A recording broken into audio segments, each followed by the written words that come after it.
Bible میں کہیں لکھا ہوا ہے یہ کہ حضرت عیسیٰ کے بارے میں خدا کا بیٹا اس طرح کی چیز، یا اس میں اصل جو نا مطلب ان کا اصل جو بائبل ہے اس کے اندر کوئی ایسا ذکر نہیں ہے؟ اصل میں وہاں یہ لکھا ہوا ہو تب بھی اس کا مطلب دوسرا ہے۔ وہ یہ ہے کہ عبرانی زبان میں باپ کہنا اور بیٹا کہنا یہ ایسا ہی تھا جیسے ہم نے استاد کہہ دیا یا شاگرد کہہ دیا یا بڑا کہہ دیا، اور تو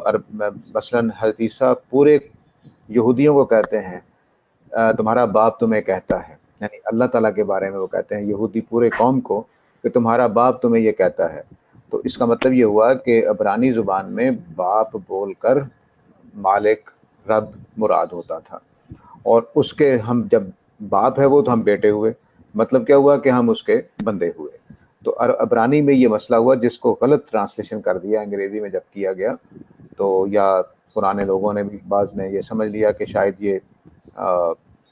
اس کا مطلب باپ والا ہی ہے۔ عبرانی میں اس کا مفہوم دوسرا تھا جس کو غلط سمجھ، جیسے ابھی ہم نے بات کی کہ الحمد کا مطلب پورا نہیں کیا گیا،